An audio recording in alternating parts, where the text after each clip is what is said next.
My counter is being taken over and I need it back. So I think this is some broccoli that we picked from the garden this morning with some flowers in there because they were starting to bolt because I didn't get to them fast enough. And these are 2 pickings worth of tomatoes.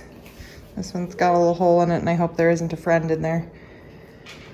And all these eggs too, which I'm gonna wash all of these and put them in the refrigerator because if they sit here and they're dirty, we can't sell the dirty ones, and if they aren't washed, nobody wants to use them. So I'm gonna wash those and put them in the refrigerator to get them off the counter. And these are a variety of peppers. I think I got them from Baker Creek Seed Company.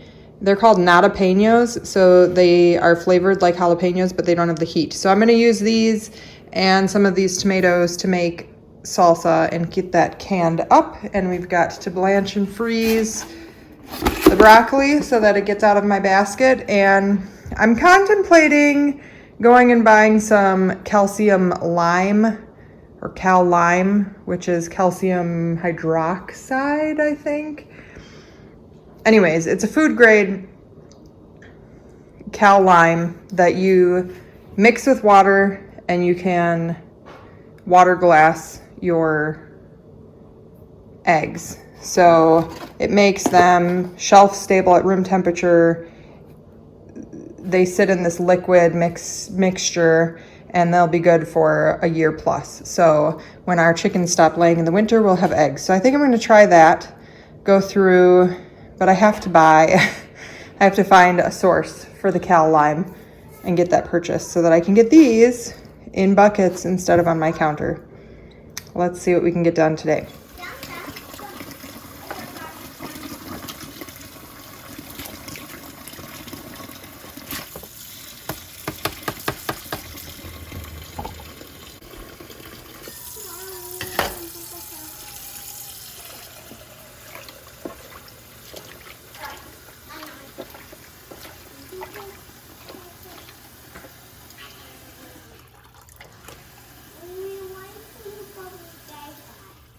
What?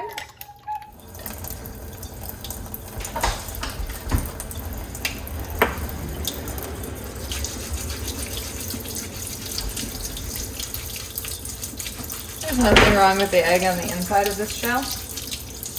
It's just nobody wants to have the risk of manure getting into their breakfast or baking or whatever you're using the egg for. We don't put heavily soiled eggs in our egg cartons that are for sale. We just set them off to the side, and then when I have a good sized collection of them, scrub them like this, put them in the refrigerator so that we know these are ready to go for breakfast or for whatever baking project the kids have going on. And it doesn't take any guesswork. It doesn't take any extra time when you're in the middle of a project.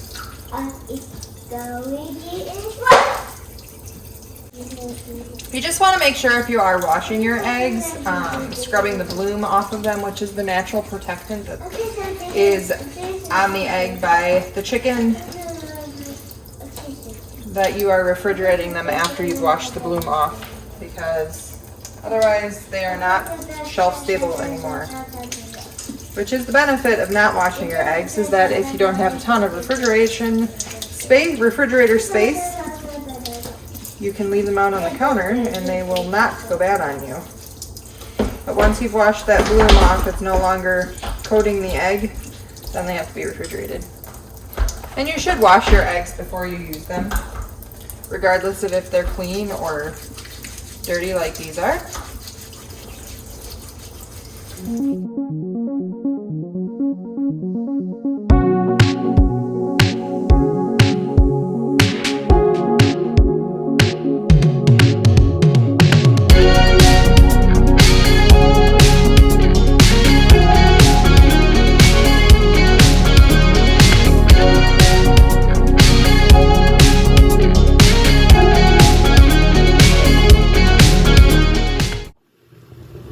Okay, we got all the dirty eggs washed up and in the refrigerator. Now we're moving on to the broccoli. Just draining all this cold water off of these.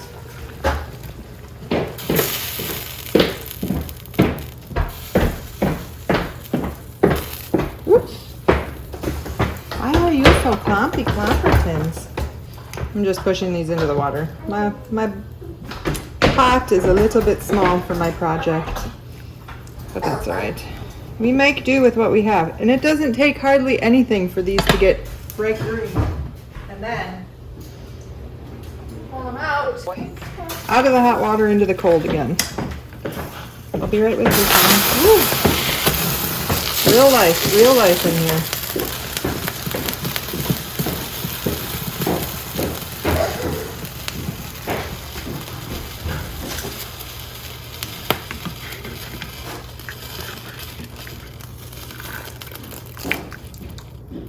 Okay, we'll wait for that to come right back up to a boil. And I'll show you what I'm doing over here.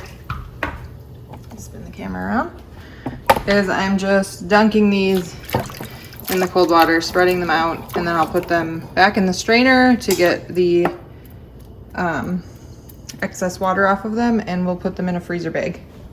So we'll just wait for this to get back up to a boil. It shouldn't take hardly any time.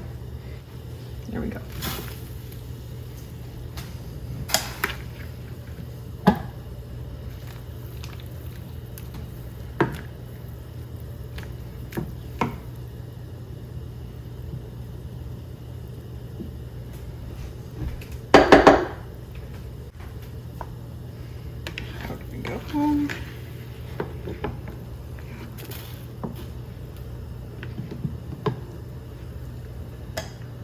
Oops.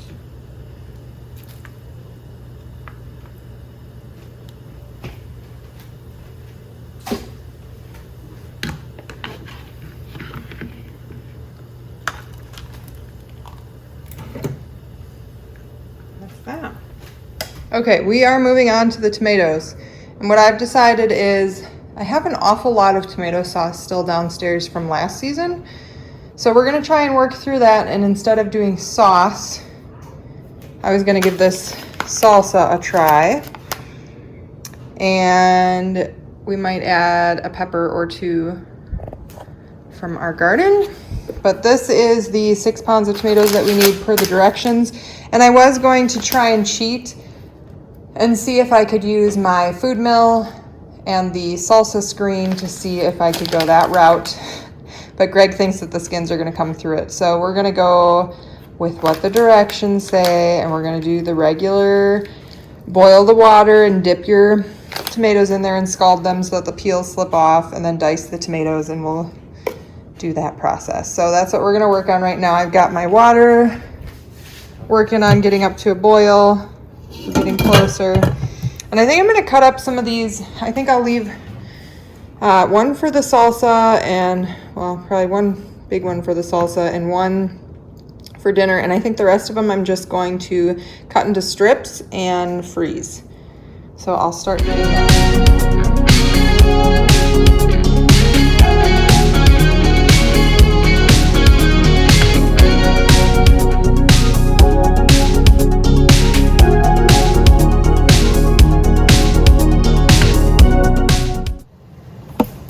Our water is boiling, and we are gonna put all of these tomatoes into the boiling water for 3 minutes, and then I'm gonna get some ice water going over in our sink over here. So we'll do a quick 3-minute scald with the tomatoes, and then we'll do an ice bath, and then we're gonna core and quarter or dice our tomatoes.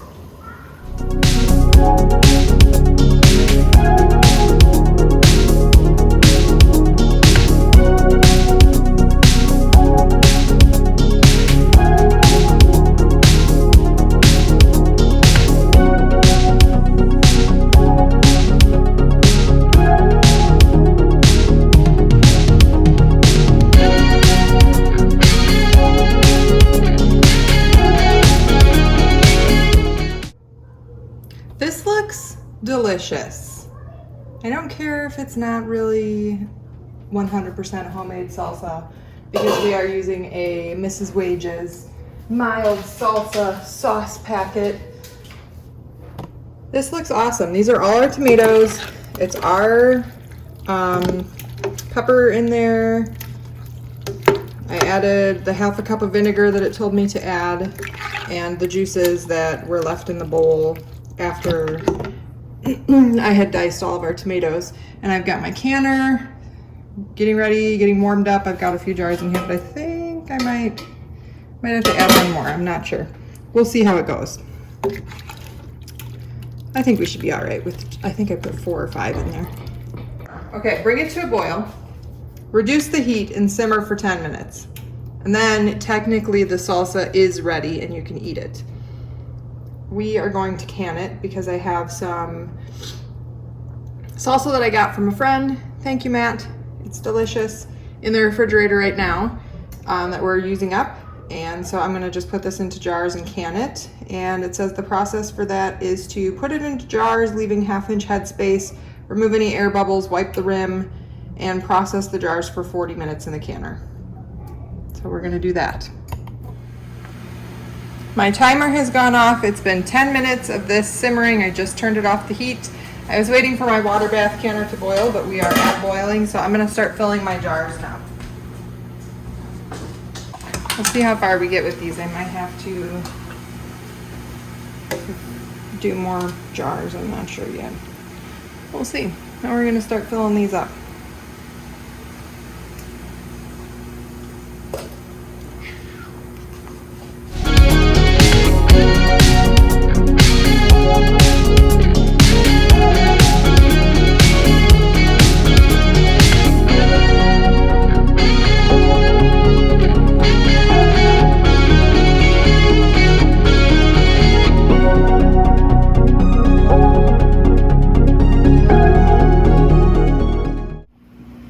So my canner is full with the 4 jars that were in there, and I've set the time for processing. Said it needs 40 minutes in the canner. And we had a little bit left over, so we'll have that maybe with dinner tonight. I'll show you the final jars when we're finished.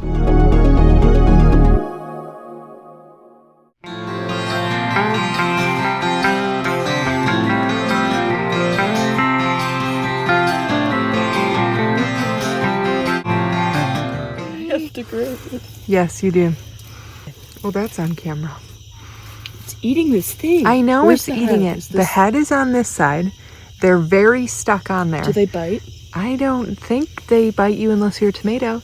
Well, I don't really feel comfortable with this. Just do it. I take this off so I can have a better...